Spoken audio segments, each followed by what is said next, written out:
The dawning. Welcome to the Roundtable. I'm Chino, and that's Templar. The thing that happened was that December just happened. Like it came, and it came snuck up on us. Yeah, and I don't know if for you, Templar, but for me, this year has seemed simultaneously like the fastest year ever in history, and also it has just seemed like a continuation of 2024. Have you felt that, or has it been like a steady, cool year for you? Yeah, I feel like this year has been kind of a continuation of 23, 22. I just feel like it's been... wow, okay. I feel like it's been I feel like this year's been going on for like 4 years. But yeah, I mean, it always seems like it goes by quick. We're back around to the winter again here, which up here is all keeping the fire going, snow, all the time. We get a couple months of bugs, and then we get back into winter again. So, the joys of Canadian rural weather. So quote unquote joys. Yeah, it is what it is. But no, it always comes up quick, but means one thing, and we know what it is. End of year lists, there baby. It is. Here we are. I was waiting for you to jump in, and so we had another topic in mind. We're actually going to talk about that topic a little bit in one of our upcoming episodes, but this entire month of December here on the Roundtable, we are talking top fives. Now, the way I will put this through for everybody, the way we do top fives is a little bit different than like critical lists. People like, oh, this is the best game of the year. This is the best thing of the year. We don't do that. Because we're not critical darlings like that. Instead, we talk about the top 5 things that we did this year. They could be from hundreds of years ago. The things, particularly today, we're talking about the top 5 things that we read. That doesn't mean the top 5 books that were released this year.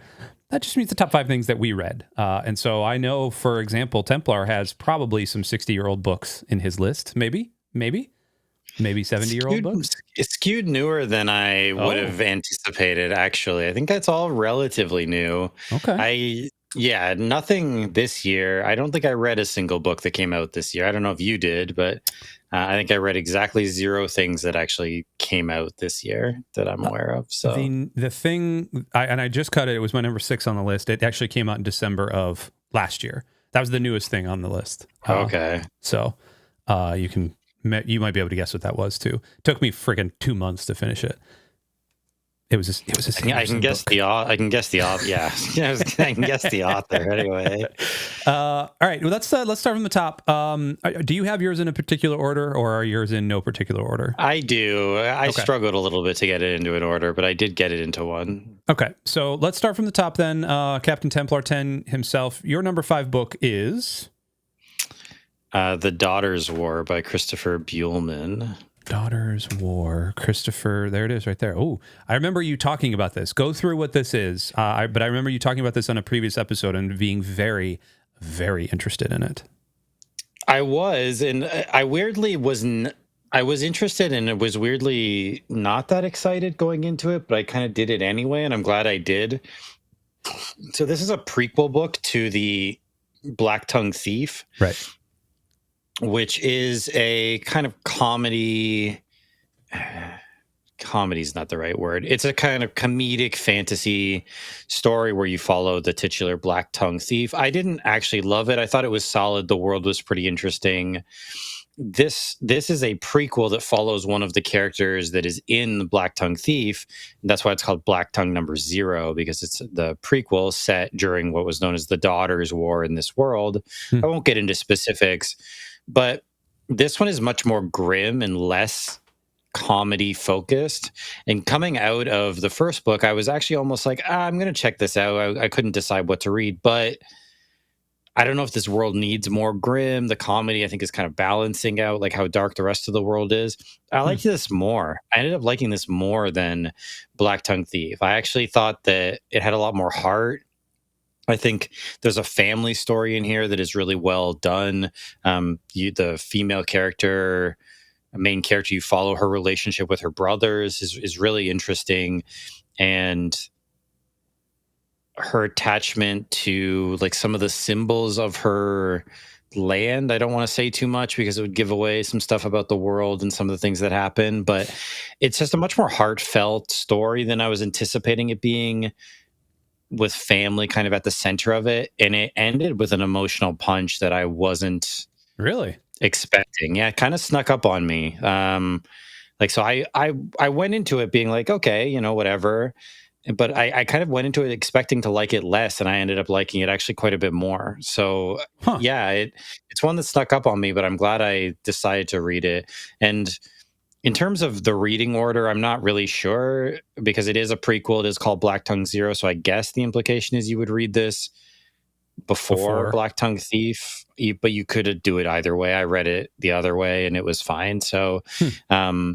but the tone of them is quite different. Black Tongue Thief, it definitely has a kind of tongue-in-cheek comedic tone set in what is a very grim world. The world is extraordinarily grim, Hmm. but the story and the tone of the protagonist is pretty sarcastic and like pretty funny.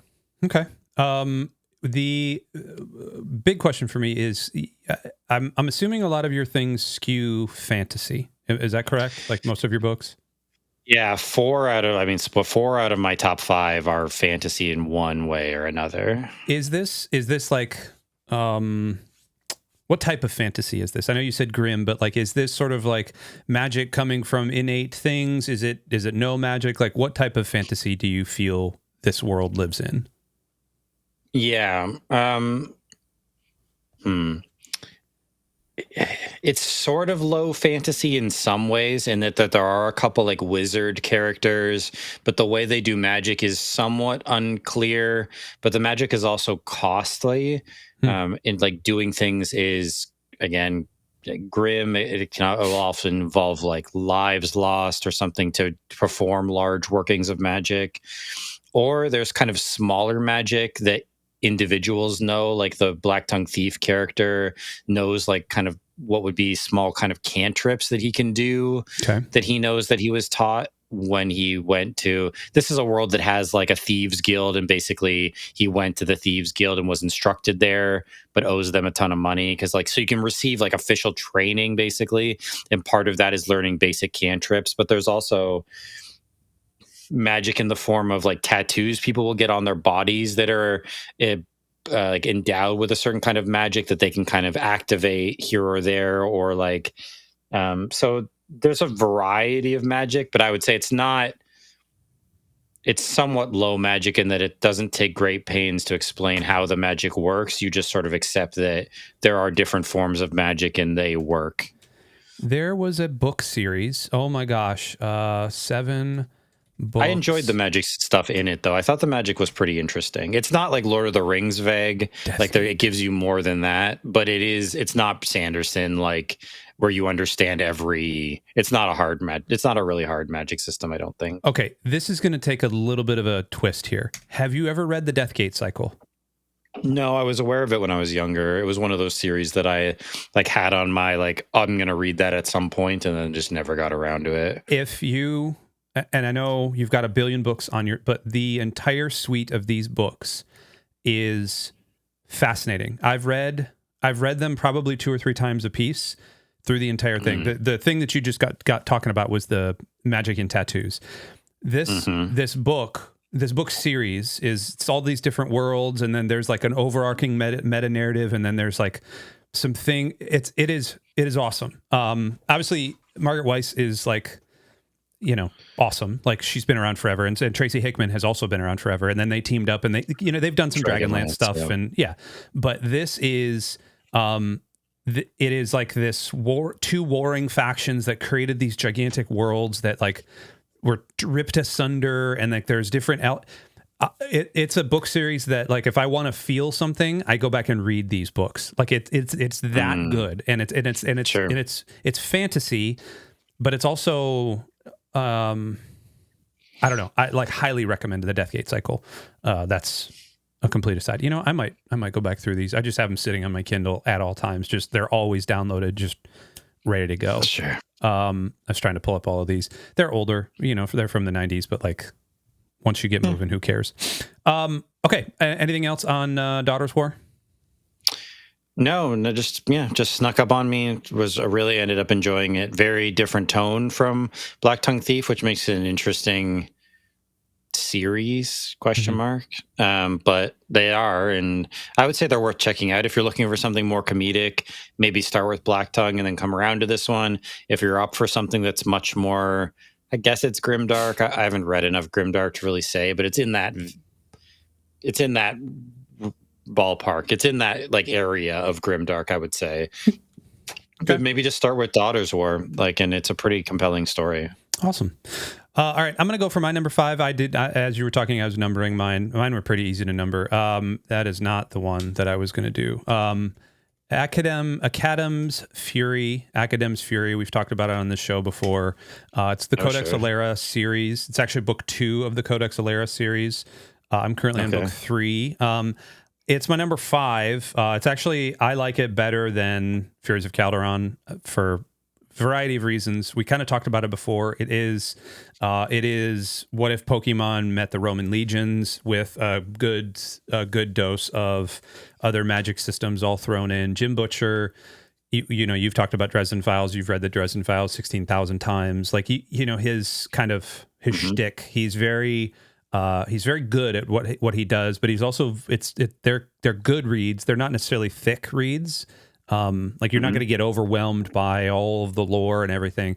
What he does very well about this is he makes the world feel very lived in. And I don't know I haven't read Dresden Files, but you very much feel like you're sitting down in an old leather chair that has had a lot of people sitting in it. Like that's what these books are. There's just an assumption that like, oh yeah, like why wouldn't there be just these things coming down from the mountains? Like, duh, of course there is. Like what? I don't even need to explain that. And it's not like hand wavy, like, that's just magic stuff. It's like you just assumed that it's happening. And so this book is, it's about this young, this sort of young kid, Tavi, who is the main character of, I think, at least the first 2 books. He's got a cast of characters around him. He's got his uncle, and but he's doesn't have a fury, and which makes him kind of like technically powerless, but he has to use his wits, and he's got it's very well done. There's also 2 different stories happening at the same time that intersect at pretty major points, and then there's a really sort of cataclysmic ending to the book that I'm not going to spoil, but was actually very, very well done. And I know you've got Calderon's Fury behind you. I would highly recommend, you know, outside of Deathgate, I'm just going to lay books on you. Outside of Deathgate Cycle, read it. Sure. Read it. It's very good, and I'm interested to see what happens. I actually took a break from this series to jump into another series that we're going to talk about in a little bit. But I'm going to get back to it. Like I've got the 3rd book just sitting on my Kindle waiting to go. So, Codex Larry, Academ's. How would you pronounce that? Academ's Fury or Academ's? Academ's Fury, yeah, probably. Yeah, he's part of the Academy. So, Sure. Academ, yeah. That's my number 5. What about you? Number 4. Sweet. Number 4 is Dungeon Crawler Carl. Yes, number 1. The number one? Okay. Dungeon Crawler Carl. I mean, I picked the first one. I will break this later because I did pick a later one in a series for a later entry on this list. But okay. I went with book 1 because I think all the books are good. And I think Dungeon Crawler Carl is not a series where like, oh, it takes a few books to kind of get its footing. It's just, it is what it is from the beginning. Like, if you read the first one, which maybe it's on Kindle Unlimited or something, or even you could just read on Kindle, it'll give you like, you can read a sample. If you just read that, you'll get an idea very quick of whether you're going to be into what this is or not. Yes. And like, yes, and you might not be because, you know, it's obviously been very popular. Dungeon Crawler Carl exploded. This is great. I'm proud of you, bro. Exploded in popularity, I guess this year, maybe the last couple years. But I enjoyed it. I thought it was great. And it's a very different tone from what I just mentioned. This is also fantasy, but it's like literary RPG, progression fantasy stuff in a sort of game type setting. The setup is good. It leads to a lot of very immature moments, but like some absolutely hilarious moments that at various points when I was reading this series, I just like stopped and like laughed out loud genuinely, which does not happen. Yes. Really. Like even like there's stuff in the Dresden Files I find funny. There was stuff in Black Tongue Thief I thought was funny. I almost never just like actually stop and just laugh out loud. I did with this series. Like there are parts where just like I had to put the book down and just like chuckle at what was going on. And it's great. Like, and all the books are pretty solid. Like they're you know, I might be more or less into some of the stories or some of the levels, but they're all pretty solid. And it is what it is from book one. So if you're into what it is, which I am, then we then go for it. If you haven't already read it, I would recommend it to anyone to at least give it a shot and see. Because if you're into it, I think you'll have a ton of fun with it. And if you're not, you'll know immediately and you won't waste a lot of time on it. Yes. How far did you get in the series? I've read the whole series, so I've read what's out now, which I think is 7 books. Yes, it is. Because my number 4 is this one right here, This Inevitable Ruin, which is book 7. So it was the only one that I read this year, and I'm not going to talk. There's going to be no spoilers if you've not read the series. The cover really doesn't give a whole lot. I guess Carl has long hair. That's level 9, right? The Inevitable Ruin is level 9. The games. 9. Hold on. This in I can talk. I already forgot what it's called. Faction Wars, right, or something? Isn't that Wars. this? Yes, is Faction Wars. Yeah. Yes. Okay. Yeah. Level 9 is it? I can go. I don't. Man, Google's AI. Yeah, the 9th floor. You're right. Faction Wars. 9th floor. Okay. There's something. So I like this series. I don't know if I introduced you to it, Templar, but I remember reading a bunch of them before you jumped in, and. The series is one of those, like, you and I are we're game nerds. Like, it just speaks to a very video gamey side of me, the leveling up. There's a lot of just very funny, just inside jokes that, like, if you're inside the gaming world, you get. There's it reminds me of what if Ready Player One was a little more vulgar in a lot of its humor, which I appreciate. But also Carl's like an interesting character, I think. Like, he's not just a dummy, as he's...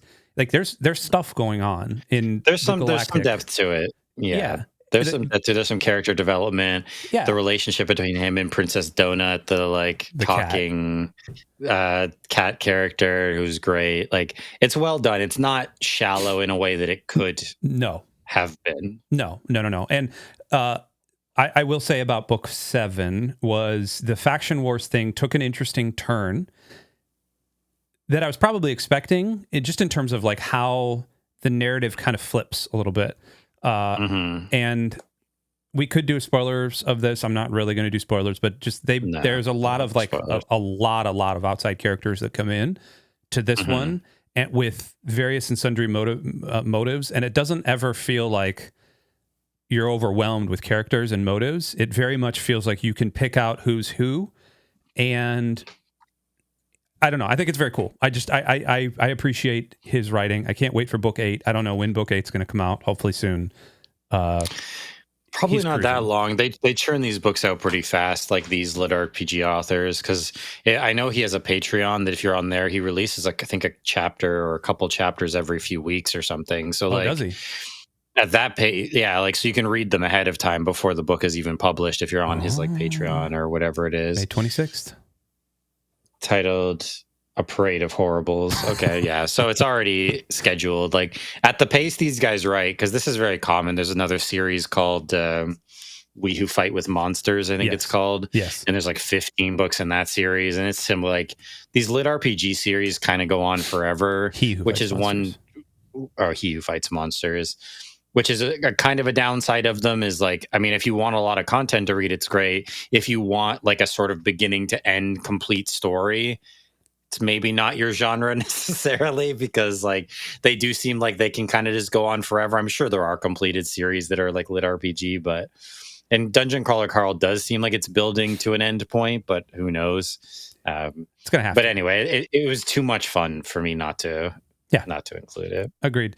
All right. This, by the way, is going for $700 and out of print. Yeah, the original ones, because they have all the new cover ones now. Yeah. Like the original cover ones, which I think were fairly limited. Yes. Are very pricey. Yeah, this is $500 for Bedlam Bride, which is not my favorite book out of all of them, but it's fine. All right. No, I didn't love that one. That was I the didn't card. like the gimmick, the gaming gimmick. The card thing I wasn't into. No, but I'm not a card. I don't like Pokemon or any of those card games. So me neither. all right, what's your number 3 here? Number 3 is where I break this because it is Skin Game, book number 15 of the Dresden Files. Okay. I was afraid to type that into Google, so I'm glad that's fair. Yeah, but I'm glad I have Safe Search on. Skin Game, tell me about it. 15th book. Jeez, dude. Yeah, so this is where like I debated including this because I know it's so deep into a series, but it's great. This is the one I just finished, so you could say there's recency bias, but this is like the third time I've read them, so I'm well acquainted with the series at this point. It's just great. Like this it gets into something else, and the next 2 books are kind of connected after this, and it's like a big thing that's happening. I want to be vague because it's like very deep into the series, obviously. How many books are there in this series? Book 18 comes out in January. Oh my gosh. Is it going to end?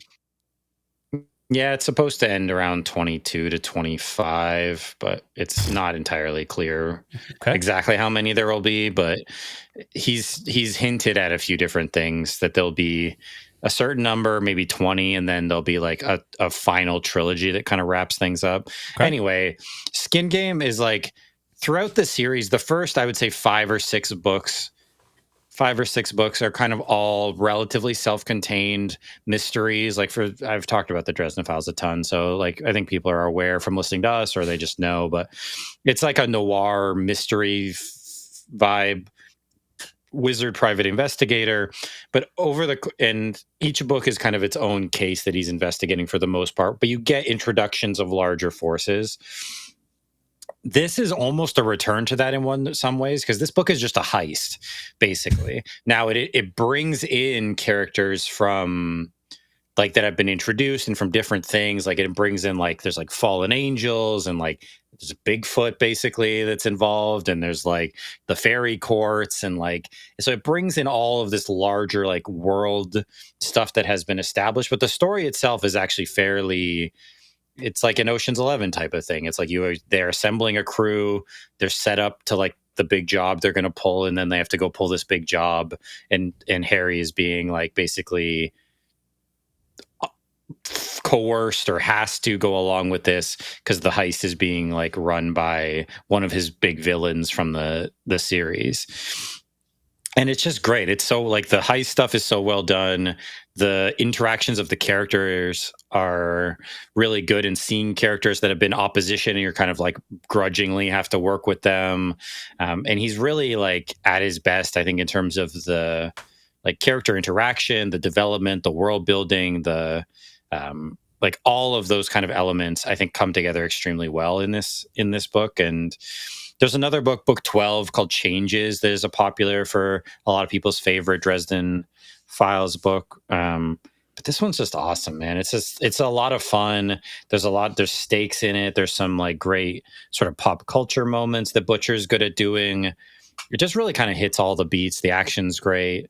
And it's just a great heist story. So yeah, I had a ton of fun with it. And my appreciation for this one, I've liked it from my first reading, but I feel like it's just kind of grown each reading. I like this book more. So, Skin Game. I need to do this. Like, I need to just jump in. I know they're not large. They're what, 400 or 500 and 600 pages. Like, I get it. Not even 600. Like the longest ones are like 450. So. This is a series, though, that starts a little weak. Like the book 1 and book 2 are the worst of the two, are the worst 2 books in the series. Now, they're not like train wrecks or anything, but they're like book 1 he wrote in when he was in university, and it's fine. Like you get what he's doing. The setup is interesting. You get a little bit of hinting at the world building, but it's a fairly amateurish mystery. Like it's not a ton of, and then book 2, it's like he tries to go a little bit bigger. I think book 2 is good, and it's like interesting enough, but he didn't quite know. And then it's really book 3 that he kind of hits his stride, and you get the kind of generally, I think all the books at that point are like solid or to great. Could I just pick up book 3 and go, or do I need to read 1 and 2? You could. I mean, I've heard that argument made that you can just kind of go for book 3. You could just read summaries of book 1 and 2 and then just jump into book 3. Yeah. I've heard people recommend that. I think it's fine to do that. Book 1 and 2 are fairly short, so it's not arduous to get through them. And I think they're fine. They introduce a couple of characters that are significant, like throughout the series. But yeah, I think if you read a couple summaries of book 1 and 2, you could just jump into 3 and you'd probably be okay. Okay. Looks wildly different with his hair short than long. That is a good look for you. Well, it's been going a long time. I think the first one was like 2000. So, I mean, it's been 25 years or something. This series, Dresden Files, has been going at this point. So good for him. Yeah. Yeah. Good for him. All right. My number 3, I'm going to take a little bit of a left turn here. It is called Separation of Church and Hate. It's by John Fugelsang, who is he's a comedian. He is a left-leaning comedian. And by left, I mean left in every sense of the word. He is you've seen John Fugelsang before. Like if you've watched any TV, you've seen can I get a John Fugelsang picture? You've seen him before. He's been in stuff. What has he been in? That is not him. That is definitely not him. Oh goodness, that is not him. So what the Separation of Church and Hate is he grew up Catholic, and to the point of like he was at the church every time the doors opened, and then he did what every sort of person does when not every, but most people do. He walked away from the church, and then about 5 to 10 years ago started getting reinterested in faith again, and which I appreciate. And came back to the church world and started really combating Christian nationalism in a way that is not just calling people idiots, but it's a book that is raising a bunch of issues that people have brought up in the Christian nationalist camp and is trying to rebut them biblically, not just saying like, hey, you're stupid. Hey, that's not what the Bible says. But instead, actually, and some of it is very left leaning. He, talking about homosexuality, talking about all sorts of stuff. And so you can do what you want with that. But as a pastor, this book has actually helped me a lot. Not necessarily refine what I believe, because I've already known what I believe. I am more of a conservative Christian than not. Like I lean a little bit more right in my Christianity than left, and that's perfectly fine. It's just how I read the Bible. That's how God has spoken to me. But what this has helped me do is actually interpret a little bit of the arguments that I hear, especially from people that are in our church, luxsigilchurch.com. You can look at it in the doodly-doos below. It has helped me with some of those arguments. It has also helped me with a certain group of people that now inhabit the United States, the quote-unquote alt-right. It has helped me really gain an understanding and helped me. This is going to sound like I'm pushing back, and I'm not, but it's definitely helped me realize that a lot of this is based off of just bogus theology that was given to people when they were younger. And as a church leader, myself as a pastor, I look at this and I go, this is not something that I want to recommend as a Bible study, but it does help me see another side. It helps me broaden my view. And even outside of it's funny, like John Fugelsang is funny. And so it's written very humorously, but it's also, he'll like give like a certain slam. And then at the same time, like, but here's the actual truth. And it's like, that was really well done. And so I don't know. I appreciate apologetics from people that don't necessarily share my same views. So I don't know. Highly recommend it. If you are even remotely interested in broadening your view, a lot of people are just going to go like, skip this chapter. That's fine. But he's been all over the Daily Show. You definitely, you've seen him before, and you definitely know what you're getting into when you pick it up. So yeah, highly recommended. And also with that long hair, he looks absolutely hysterical. What's your number 2 here? My number 2 is The Buried Giant by Kazuo Ishiguro. Yep, this is on my list for next year. So this one I picked up kind of randomly because I was asking ChatGPT for a recommendation for a fantasy book that is similar to The Road by Cormac McCarthy. Now, this book isn't really similar to The Road, but it has a kind of straightforward writing style that I understand why it made that connection, even if I don't think it's that accurate of a connection or that accurate of a recommendation. But I ended up really enjoying it. Now, much different. I mean, the first three, I mean, Daughter's War is fairly grim and sort of serious, but two out of the three fantasy books I've talked about are pretty upbeat, pretty fun, like action, we're moving, things are happening. This is a very slow book about sort of memory, family, contemplating like whether it's better to forget or to remember things that you've done in terms of maybe like things you did that you would rather forget, and what the balance of that is, like connection, betrayal, sort of national memory in terms of like wanting revenge, the sort of nature of heroism and myth telling that happens and what is kind of underneath that. So it's a pretty heavy book. It deals with a lot of serious themes, but I found it really gripping. The story is fairly simple. It's not action heavy at all. There's a little bit of action in it, but it is not portrayed in a way that's like exhilarating. It's more like confusing, sudden, and like kind of devastating. And yeah, it's extremely well written. It's beautiful.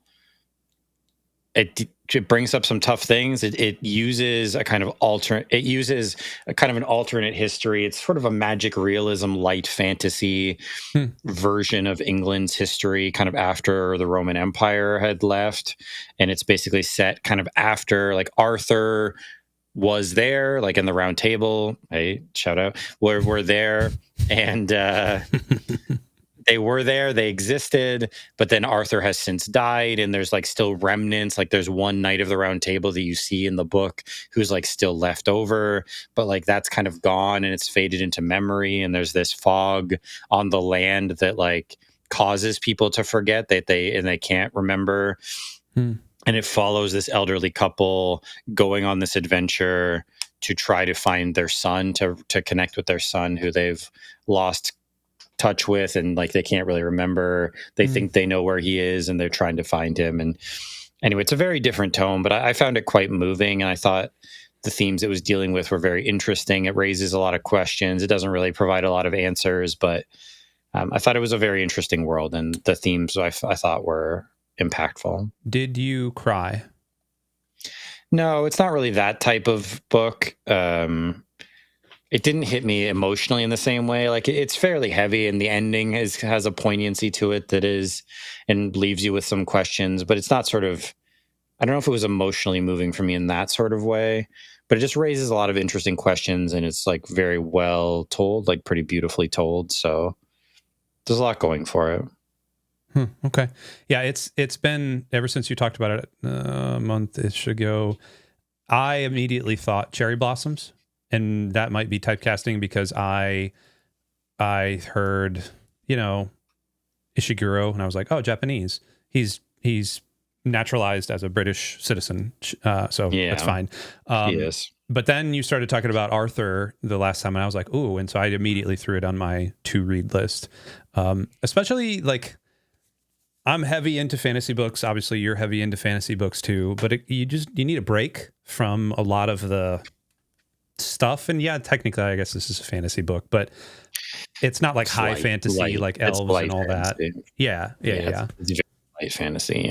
Yeah. Awesome. It's closer to like magic realism even than it is to like something I would really call, which is like an offshoot of fantasy, but it's more like historical fiction, magic realism. Like it's very minor, the kind of fantastical elements of it. Yeah. All right, my number two, to Nobody's Surprise, Project Hail Mary. We've talked about it. We don't really need to go through this again. We've got an entire episode that I will link below in the description. The movie is coming out. I'm more and more excited every time I think about it. It's probably not gonna hit my expectations. That's just how it is. I really nerded out over this book. I didn't think I was going to be as big of a star or a fan of it. I still think The Martian is a better book, but even still, like, I think this is probably like a 90, or this is easily an A for me. Sure, it's number one. This is number one on my list is Project Hail Mary. So sorry, we're here. No, it's fine. We can talk about it now. It's okay. Walk me through I really enjoy. What's your number one? Just fun. Like it manages to balance an extremely serious situation, which is the end of the world, basically humanity dying out, with such a fun relationship and a character I didn't expect, and like completely caught me off guard, but a relationship that brings so much to the story. And the problem solving was great, and like just overcoming one issue after another. Like, I also read The Martian this year, and I'm the other way. I prefer this one. Just so much fun. I think balances the tone really well. Likable main character, likable sort of buddy relationship as this kind of central relationship in the story. Just extremely high stakes overall and in individual moments, but just does such a good job with bringing these problems and then coming up with solutions and overcoming it, and like having kind of moments to breathe and then raising the stakes again, and just a ton of fun. I read it twice this year. I read it earlier in the year, and then I read it again because we did it for the book club. But just really enjoyable, and I just had a ton of fun with this book. So, do you feel like this movie is like a buddy comedy? Like, does it feel like that to you? Yeah, probably. I imagine that will be a significant part of the tone of it.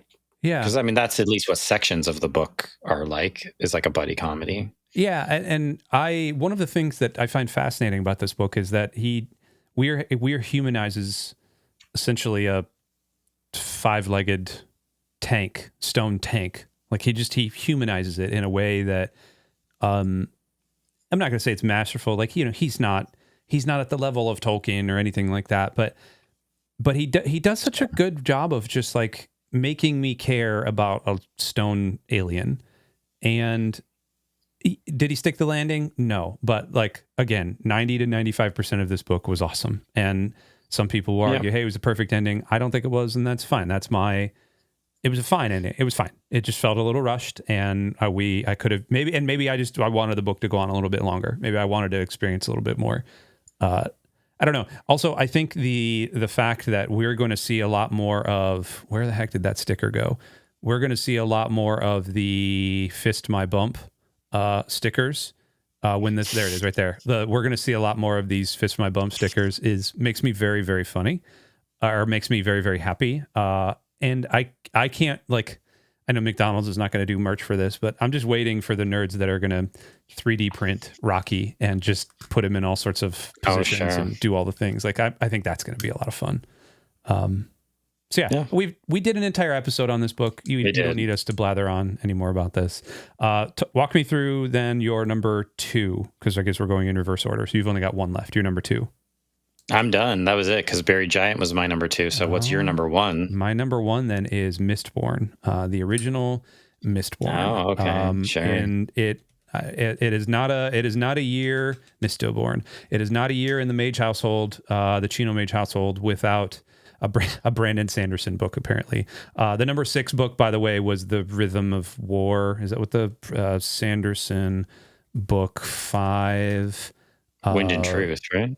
Is it Wind and Truth? Yeah, Wind and Truth. I didn't. It was fine, but it was like my least favorite of all of those. It was the most wordy and the least amount of fun I had. Mistborn was a reaction to that, and it was very refreshing to me. I've talked about Mistborn before. I don't necessarily need to go into it. It's got a really interesting magic system. It's based on swallowing metal and then using that to put into your system. There's also another magic system that kind of drops later that you don't realize is happening until it happens. It's a little bit of a rags to riches, not even rags to riches. It's a street urchin realizes she has this power, gets taken into this crew, this thieving crew, and then all manner of everything happens. And then there's a twist like halfway through the first book, and it's like, wait, what? That happened? And it just happens. And it just like there's no foreshadowing, there's no nothing, and this thing just happens, and it's like changes the course of the entire like universe. And it's like, wait, what? Really? Like we just did that, and then it happens, and there's repercussions that are still echoing. I mean, I'm most of the way through the second book now, and it's the Well of Ascension. Didn't think I was going to like the second book. It started off a little bit slow, and it's picked up a lot, and I'm to the point where I can't put it down. And I felt the same way about this book. I don't know. I really like the fact that he's making like a older teenage girl the protagonist as well, and not doing it in like a political stance way, like, this is a feminism thing.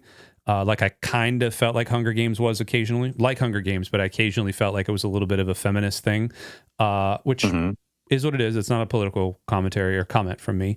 But he very much just makes it like, oh no, this girl can kick anybody's butt. And yet she's got a lot of stuff like going on underneath the hood that is really interesting to me. I don't know. Highly recommend it. Highly recommend this entire series. And I know there's offshoots of this as well.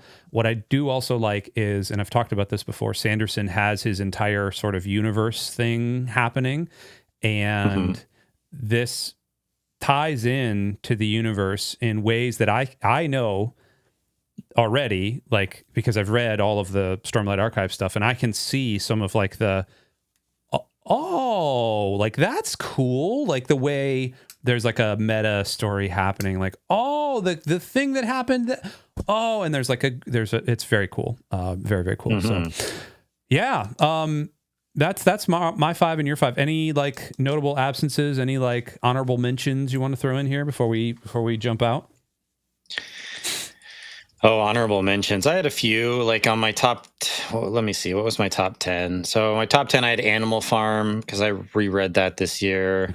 I've taught that one a number of times, and I enjoy it, but I have taught it a lot, and it has lost a little bit of its commentary. Like I'd recommend anyone who hasn't read it to read it. It's great, but yeah, it's lost a little bit because I've just taught it so many times. Yep. Of Mice and Men was on my short list. Yes. Which I think was on our list because we did a list earlier in the year after about 4 months of the season was on there. Yes. And that's great. It's very short. It's a pretty heartbreaking story, but it's it's very emotionally effective. And if anyone wants to start reading like classics and like, that one's, I guess, it was 20th century, so it's a bit more of a modern classic, but classics and don't know where to start, that's a very nice entry point because it's like 90 or 100 pages. It's very short. And then Shadow of the Gods, Bloodsworn Saga was the last kind of honorable mention I was thinking about. The Viking one, which we talked about. I debated between this. This was like a final cut. It was between this or Daughter's War, and I went with Daughter's War because it was a little more surprising, but also a great series, a great completed series as well. It's a trilogy, and the trilogy is done. The third book came out at the end of last year. So it's all finished now, which is nice if anyone, because at this point, I mean, I'm waiting on Dresden Files books. I'm waiting on Dungeon Crawler Carl books. I'm waiting on Black Tongue Thief and whatever the next book is going to be. Like, in a world of like unfinished series, having a trilogy that's done is kind of nice. So that's Mistborn. Mistborn is a trilogy that's done. There's more, but Mistborn is done. That we don't have to wait for. There's more, yeah. We don't have to wait for whatever the heck else Patrick Rothfuss is doing, which we have lamented many times. Like we can just do the thing. By the way, is he gonna? Is there any sort of like King Killer Chronicles? As far as I'm aware, there hasn't been any changes or updates. So no, there's nothing. It's like it's the same as Winds of Winter or whatever. There's nothing new. Like it's been according to random Facebook. Though I just saw random Facebook thing. It said the third book is due to be released soon, as of a month ago from random Facebook person in a group. So that right there, that's it. Yeah. All right, whatever. That's a series I'll read if the third book is actually ever like. It's amazing to me that apparently it has 5,000 reviews, the third book on Goodreads, when the book has not come out yet. That's something. Yep. So yeah, no. So those were my honorable mentions. I had a couple more, but yeah, good year. I read a lot of series read a lot of series that were like okay. So I went through like a John Scalzi phase earlier in the year where I read Old Man's War, and the first one's solid, and I enjoyed some of the other ones, but none of them were really in contention for this list. But they're like solid sci-fi stuff. Yeah. And then I read a few others from him. I think I talked about it on the last episode that he's a guy who his ideas are really good, but his execution, in my opinion at least, is kind of not up to the ideas are better than the execution. Like, he comes up with clever ideas for stories, but he doesn't execute them, I think, as well as they kind of could be. And you feel that when you're reading it. And then, like, I read a bunch of the Murderbot books. I didn't read the latest one, but I didn't quite get there. But, like, they're fine. Like, I read them because I wasn't sure what to read, and they're super easy reading, and most of them are novellas, so they read extremely quickly, and the audiobooks are solid, and, like, it's just something you can throw on in the background, but, like, none of them were in contention for this. And then, 15 Dresden books. So, like, once you start, the 62 books I've read this year goes down.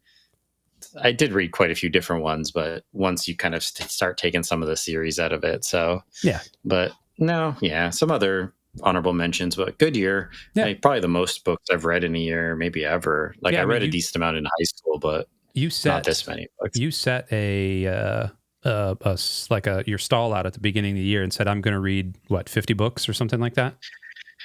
50 was my goal. Did you get to it? I'm at 62. So, past that. I mean, a lot of these are quick to read, right? Like, the Murderbot stuff is like they're novella. Like, 4 of them are novellas. Only one of them is a full-length novel. So quick. The Dresden stuff reads super quick. I can read like 5 of those in a week and not even feel like I'm spending that much time reading. Like, it's like they read very fast, and the audiobooks for them are great. So it's just, it's quick to knock them off. But yeah, it was good. I'm glad. So probably going to set the same goal for next year, and we'll see. My TBR is lengthy, and I've had a lot of different ideas of what I want to do, and we might have some announcements for the roundtable related to reading in the new year, which we will save for a future episode / announcement. It's a little foreshadowing for y'all. Looking forward to whatever that may be in terms of reading and an entire community. That was a wink. I don't know. Yeah, did you see that? There it is. All right, Templar 10, we've rambled on for close to 50 minutes now. Anything else that we need to give as a gift in this year of our Lord, December 2025? Anything else we need to? I think we've given enough wisdom. I think we've imparted. Go read books. So. Turns out books are good. Turns out you can... And it also turns out that you can listen to books as well. I don't know if you knew this, but they have this amazing thing called Audible. That actually counts for some people as reading. Like, if you want to read a book, like I'm Audible all the time. Yeah, I do. The Dungeon Crawler Garl is so incredible. Good. Matt Hayes, audiobook. So good. He does such a good job. Yes, I'm actually reading back through Wheel of Time right now on Audible. So it is a perfect sort of like zone out, get on the bike and zone out for an hour type of. That's a nice digestible 50-hour read or something, 50-hour listen or something. Those are 68-hour read or listen for the first one, which fantastic. Anyway, go read some books. We're going to be back next week with another one of our top 5s. We love you. Let us know the top 5 books that you have read as well. If you've made it this far, you deserve to give us a little gift. So just drop even a book or 2 in the comments below. And until then, I'm Chino. That's Templar. We'll see you next time. We love you. Goodbye. See y'all.